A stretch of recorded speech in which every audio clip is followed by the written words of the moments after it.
So this version only has one option.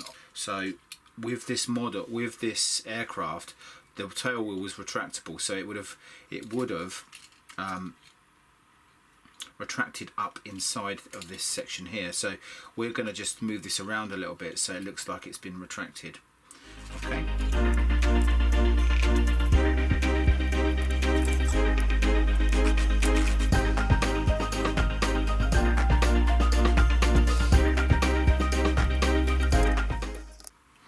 Okay, using my Revel FW190 for reference, you can see here how the wheel would have looked, so I'm going to try to recreate that on this.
So that's it so far.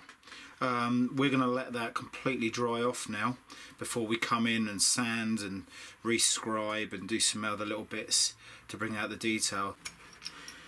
Okay, so here we have the parts for the cowling. I'm going to take this section out and then investigate whether I can get a motor in here or not to allow the prop to go round. They've taken quite a bit of clean up just so they go together nicely, and this part didn't really fit beautifully there, so I had to take out some of this and some of this top part just so it fits in there nice and easily. Still needs a little bit more of a clean up, but we can come and do that once we've got it all together. So I'm just going to use a scriber really to scribe around that shape.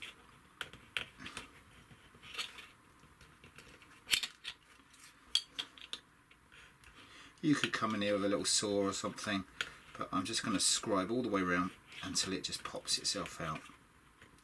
So I'm using a Tamiya P cutter for this job, or you could use a trumpeter one.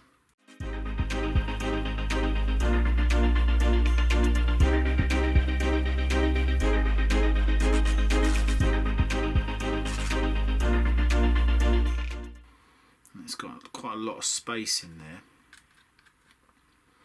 so I wonder whether we could get some little batteries in there as well, so save any wires coming out of the bottom. Yeah, we'll have a look into that, but that's looking promising.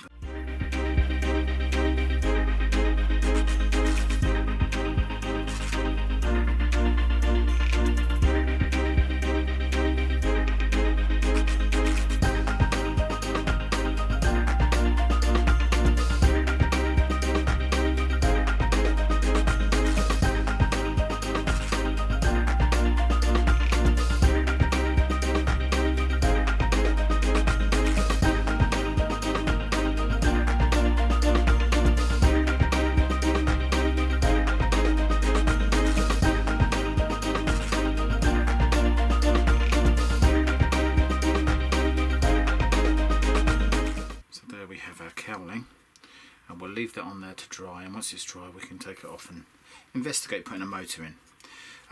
Failing the batteries, what we could do is we could take this section out, because none of this is going to be seen, and we could effectively then put the batteries in, put the cowling on, and work out a way of getting a motor in there. Because what would really be good is if we've got it on our stand flying, having the propeller turning would just give it a nice touch.